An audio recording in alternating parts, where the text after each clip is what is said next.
Irmãos, então aqui nós vamos continuar o que nós começamos a trabalhar na aula passada. Na aula passada a gente começou a ver a introdução ao livro de Daniel. Eu passei para vocês aqui uma perspectiva mesmo que não tão segura a respeito da data da escrita do livro de Daniel. Lembre-se que existem duas propostas, uma proposta mais tardia, que afirma que o livro de Daniel foi escrito logo após os eventos narrados, especialmente na primeira parte do livro, e existe uma proposta mais recente, onde o livro foi escrito ali por volta do século segundo antes de Cristo, e que, portanto, ele foi escrito como uma espécie de trabalho para chamar os judeus que estavam sofrendo ampla perseguição, mostrando que aquilo era fruto de profecia, que aquilo era fruto das visões do profeta Daniel e que, portanto, eles precisavam perseverar, tá certo? Também eu falei para vocês na aula passada que o livro de Daniel ele é um livro de apocalíptica judaica e não de literatura profética propriamente dita. A literatura apocalíptica é um subgrupo da literatura profética por conta da sua por conter elementos proféticos, mas ela é mais ampla, ela contém elementos que normalmente a literatura profética não contém. Eu destaquei aqui os 6 elementos principais da literatura apocalíptica, que são as revelações, os simbolismos, os anjos, a presença marcante de anjos, o autor como sendo pseudônimo, a forma narrativa, muitas vezes utilizada para explicar o contexto das visões, ou a história do próprio escritor do texto, os eventos que estavam acontecendo, e a orientação escatológica. Então, toda a literatura apocalíptica ela é preocupada com a restauração do povo judeu. Também lembre-se, muito importante de você lembrar aqui da citação de Nelson, que diz que a literatura apocalíptica se preocupa com a substituição do reino de Deus neste mundo, ou seja, a substituição dos reinos deste mundo pelo reino de Deus, e também aquilo que John Collins falou, e a literatura apocalíptica é preocupada com a restauração do povo judeu, mas utilizando sempre uma linguagem cósmica de julgamento e de salvação, ou seja, é como Deus vai lidar com toda a humanidade, substituindo os reinos deste mundo, restaurando Israel, restaurando as nações e fazendo isso especialmente através da ressurreição. Então, isso foi o que a gente viu na aula passada. Nessa aula, eu quero continuar enfatizando um pouco sobre essa parte mais hermenêutica de como nós devemos ler o livro de Apocalipse, como literatura, desculpe, Daniel, como literatura apocalíptica, e então falar um pouco também do contexto histórico do livro de Daniel. Aqui, pessoal, eu trouxe para vocês duas citações do livro Panorama do Antigo Testamento de Andrew e John Walton, certo? Onde nesse livro ele diz o seguinte: primeiro, entender a mensagem não requer, e a mensagem aqui é a mensagem de uma literatura apocalíptica, ok? Ele diz: entender a mensagem não requer a interpretação de todos os detalhes da visão, nem o entendimento da ordem cronológica dos acontecimentos. As características da visão são secundárias, elas não constituem a mensagem. Infelizmente, alguns intérpretes confiam demais na capacidade de discernir o significado dos símbolos da literatura profética e desperdiçam muito tempo imaginando e defendendo seu possível significado.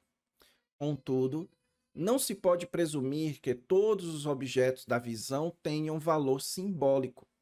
Quando o significado do símbolo não é explicitado no texto, o intérprete deve ter cuidado na hora de decifrá-lo. É possível que o simbolismo seja usado para ocultar, em vez de revelar. Eu achei essa citação muito boa e trouxe aqui para ler para vocês, por ela destacar alguns elementos fundamentais. Em primeiro lugar, ele chama a atenção aqui para algo que também o John Collins, no seu comentário de Daniel, também chama a atenção, que é a importância de nós percebermos que, muito embora a literatura apocalíptica, e especialmente no livro de Daniel, ela contenha símbolos, ela também contém um alicerce histórico, ok?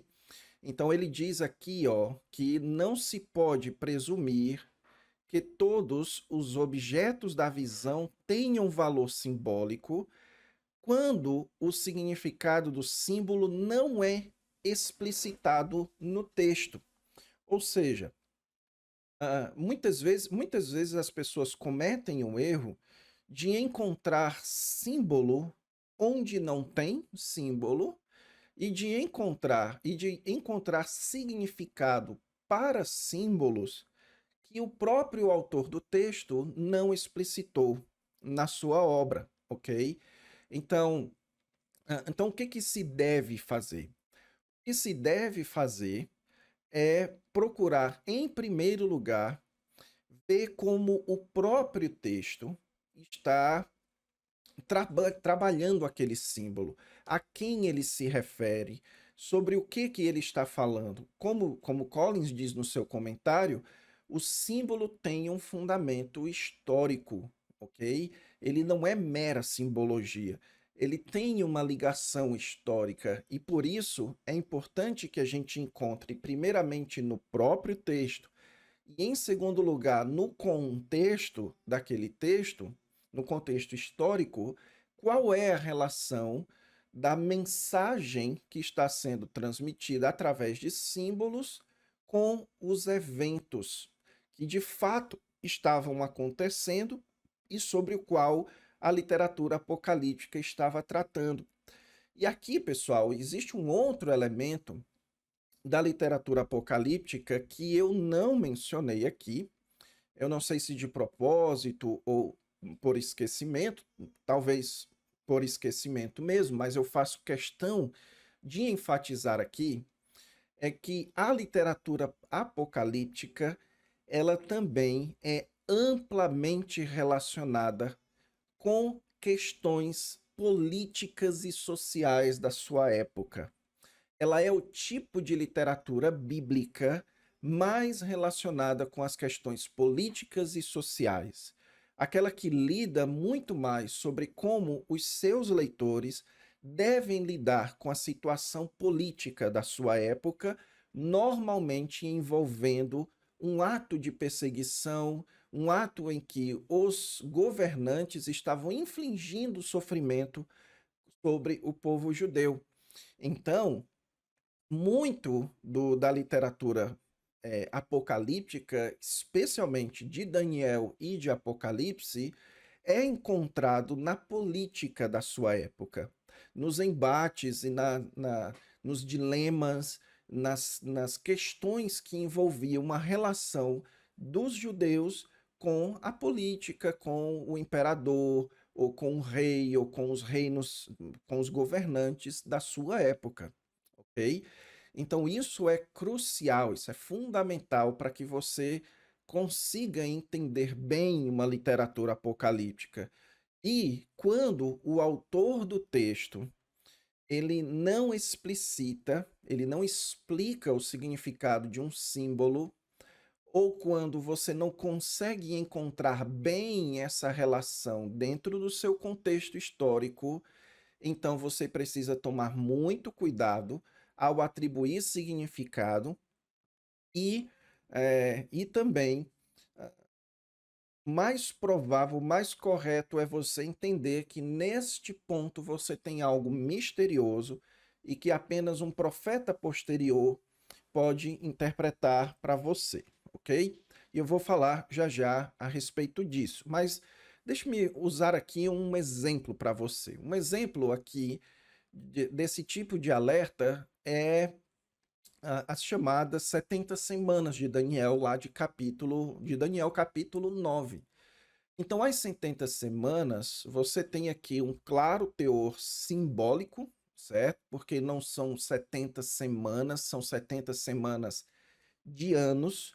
E você tem ali vários elementos a respeito do templo, a respeito de um príncipe, falando da cidade de Jerusalém, que o seu fim será num dilúvio e tudo mais.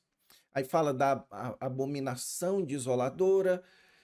Então, o que que acontece? O que acontece é que você vai encontrar muita gente que vai pegar estes elementos do texto de Daniel capítulo 9 e vai então começar a atribuir significado a esse texto, certo? Sem se preocupar tanto com a importância político-social que aquele texto tem para os seus primeiros leitores. É este o ponto. Que quando essa literatura ela foi escrita com a intenção inicial dos seus primeiros leitores. Então, as 70 semanas de Daniel, elas precisam ser lidas à luz do contexto em que ela foi escrita. Não apenas que ela foi profetizada no tempo de Daniel, mas também no tempo em que esse texto foi escrito para as pessoas que iriam ler inicialmente. A mesma coisa no livro de Apocalipse. Nós não podemos imaginar que que João, né, o apóstolo João, ele simplesmente teve aquelas visões e ele decidiu registrar aquelas visões e essas visões chegou para nós hoje. Não, João tinha um interesse político-social quando ele escreveu aquele livro. E ele registrou aquelas visões em literatura, por literatura apocalíptica, porque ele tinha um interesse político-social. Ele tinha um interesse de trabalhar em torno de símbolos para que os judeus que iriam ler entendessem aquela simbologia e a quem se referia no contexto político-social da sua época. A mesma coisa aqui no livro de Daniel. Por isso, quando você for ler o capítulo 9 de Daniel, você precisa entender o seguinte: ok, aqui você tem Daniel profetizando, uma visão do profeta Daniel, ele registrou isso daqui, mas e quando isso daqui foi escrito? Então, por que que Daniel escreveu? Por que que essa visão foi escrita aqui? Por que que ela está sendo apresentada para as pessoas? O que que o autor do livro de Daniel está querendo que as pessoas da sua época percebam? E aí, nesse ponto é que você vai descobrir que as 70 semanas de Daniel têm muita relação com o governante Seleucida Antíoco Epifânio, certo? Então tem muita relação com ele, com as trocas do sacerdócio, como a gente vai trabalhar quando chegarmos lá no capítulo 9, com o fim dos sacrifícios, a abominação que ele coloca no templo e tudo mais. E por isso existe uma relação inicial das 70 semanas com esse ambiente histórico. Depois, quando você vai para o Novo Testamento, é que esse ambiente histórico ele é interpretado também por outros profetas, como Jesus, o apóstolo Paulo e o apóstolo João, certo? Então, eu não sei, eu imagino que eu estou sendo um pouco complexo aqui com vocês, porque de fato este é um assunto complexo. Mas talvez ajude você essa segunda citação aqui, mais uma vez, do livro Panorama do Antigo Testamento, que eu indiquei na aula de apresentação. Veja, em vez de considerar a profecia um tipo de previsão, julgamos mais útil considerá-la uma ementa divina. A ementa de uma matéria não prevê o que acontecerá em cada, preste atenção nisso daqui, ó, em cada aula do semestre, mas apresenta os planos e as intenções do instrutor para cada período.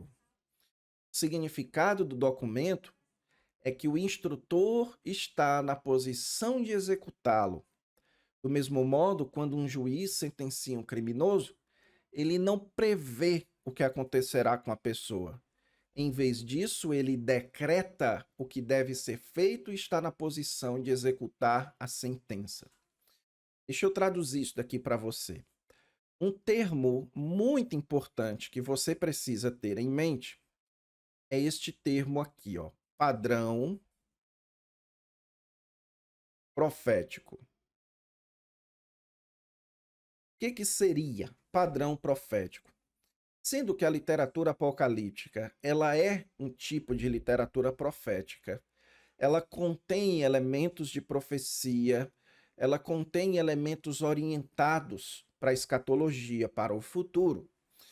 Então, ela e como a literatura apocalíptica é um tipo de profecia que envolve uma certa medida de previsão do futuro, de algo que vai acontecer lá no futuro, o que o autor aqui está tentando enfatizar é que você não deve entender a previsão como simplesmente algo do tipo ele está aqui dizendo antecipadamente o que vai acontecer no futuro. Ao invés disso, a profecia, ela envolve uma ementa divina. Ela é uma espécie de certificado de intenção de Deus.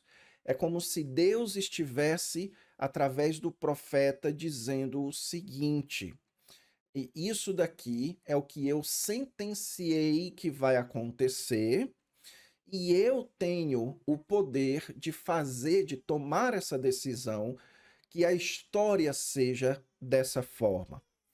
E então, uma vez que uma profecia ela é apresentada, ela gera aquilo que é chamado de padrão profético, que significa que quando esse padrão ele for apresentado historicamente, então isso significa que essa profecia ela está passando pelo seu cumprimento.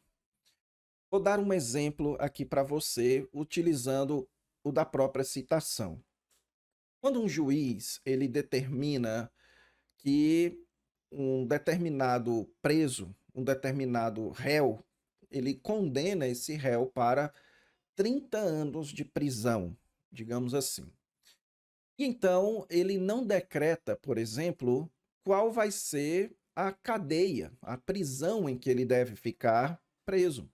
Isso faz parte da legislação. Então, os 30 anos, mesmo que ele fique em diversas prisões, tudo isso faz parte da sentença dos 30 anos. Até que essa sentença seja consumada, até que os 30 anos cheguem no seu final.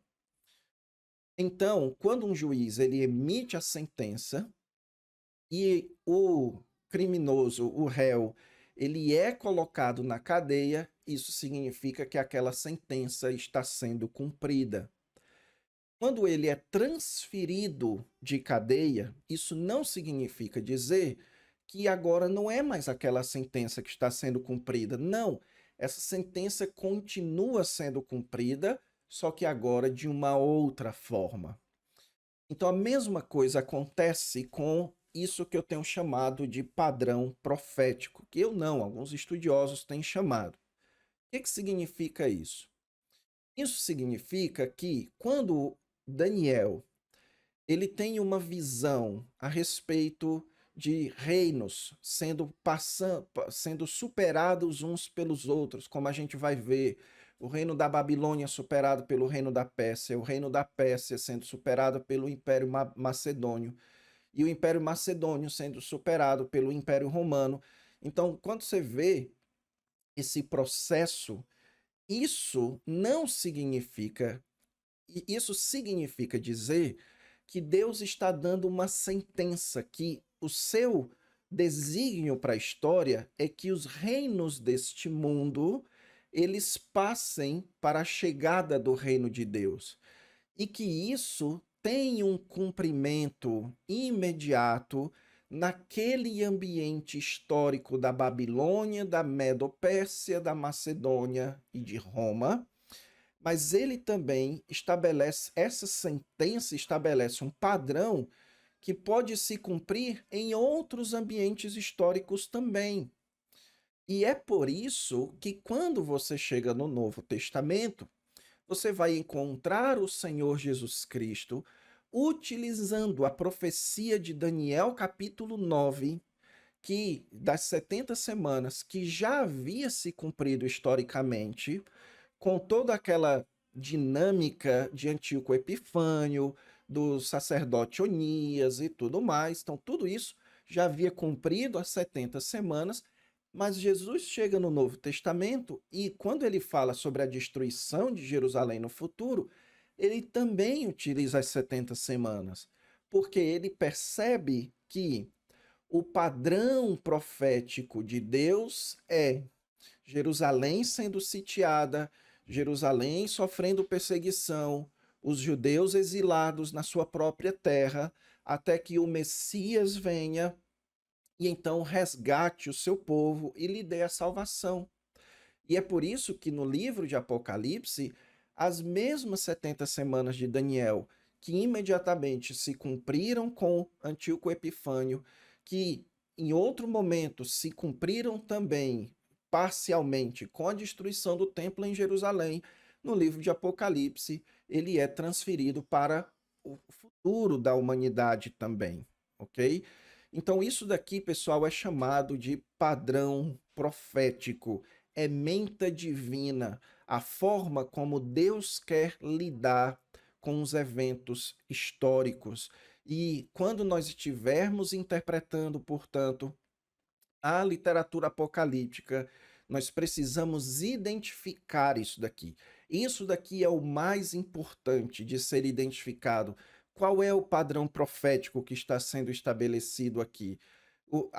Sobre quem que está sendo falado aqui e que tipo de sentença, que tipo de mensagem é essa que a profecia apocalíptica está apresentando, e depois então nós vamos encontrar os seus cumprimentos históricos à medida que eles cumprem o padrão profético escrito no livro, ok? E para encerrar essa aula, pessoal, eu queria rapidamente aqui só apresentar um pouco do contexto histórico do livro de Daniel, certo? Nós vamos fazer isso rapidamente, porque à medida que a gente for trabalhando no livro de Daniel, nós vamos trabalhando esses detalhes aqui com mais clareza, tá bom? Então, aqui eu fiz uma lista aqui de 9 eventos que são importantes para que você entenda o livro de Daniel. O primeiro deles no ano 65 a.C., que foi quando Israel passou do domínio egípcio. Então, Israel estava dominado, e quando eu falo aqui Israel, certo? Eu falo Israel e Judá, os dois reinos, era dominado pelos egípcios.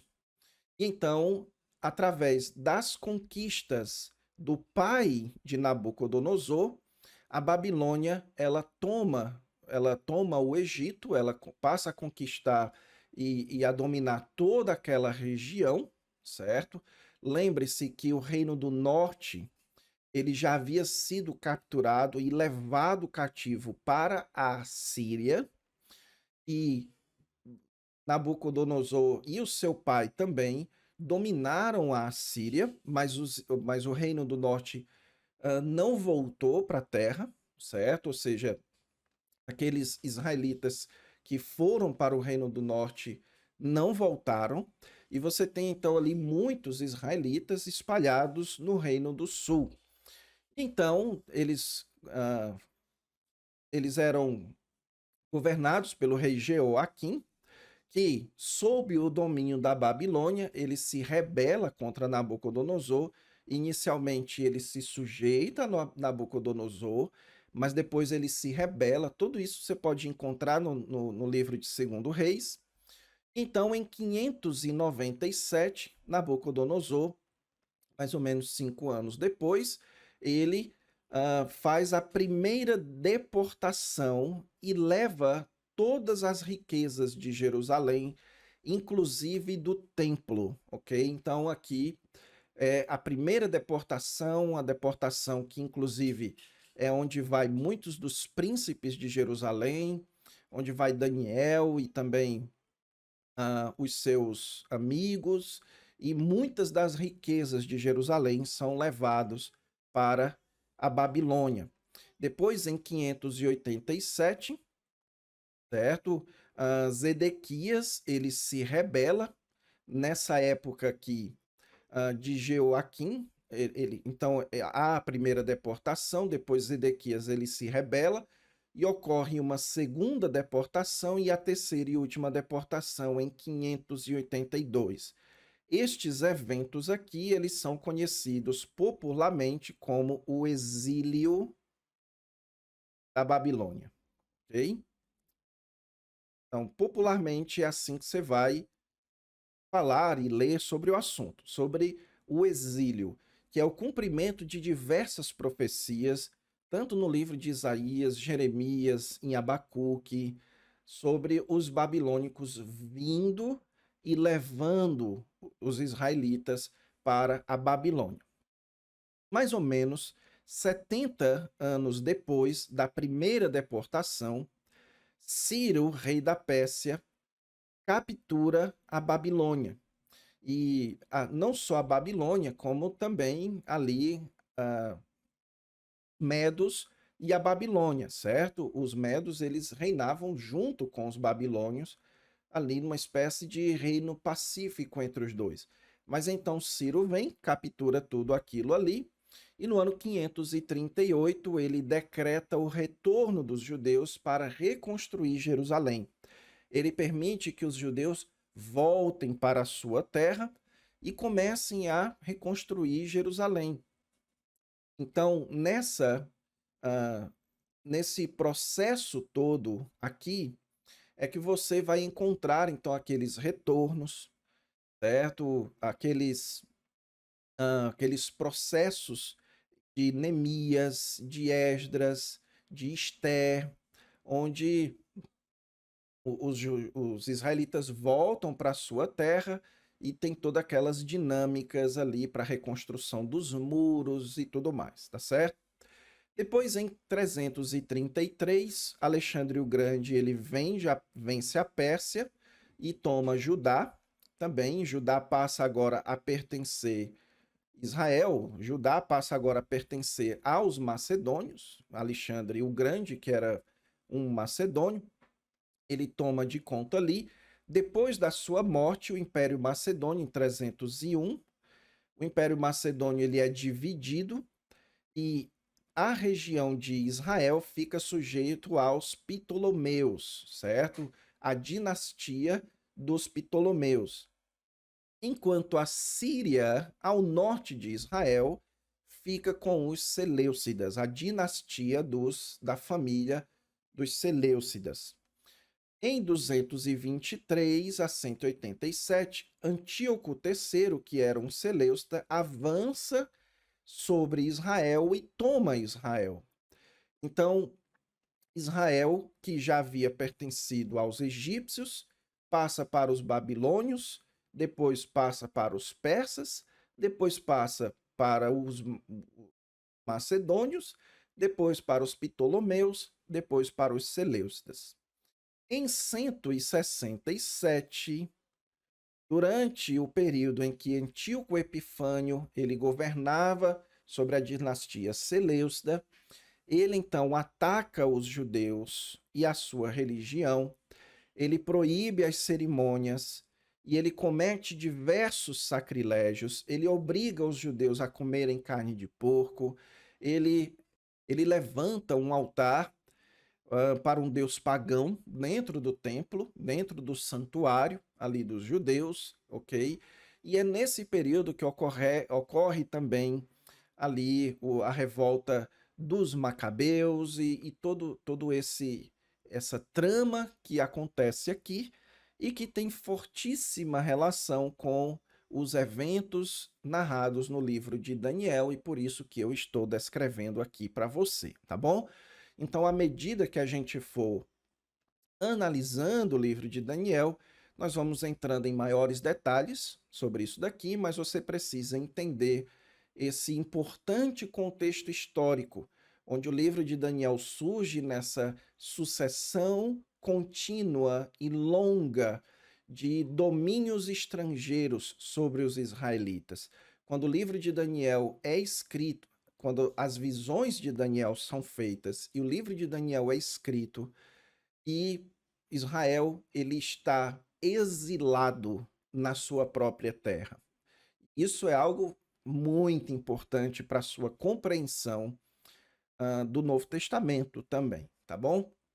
Então é isso, pessoal. Na próxima aula a gente continua, vamos ver ainda mais alguns detalhes introdutórios, para depois então partirmos para o texto de Daniel. Fique com Deus e até lá.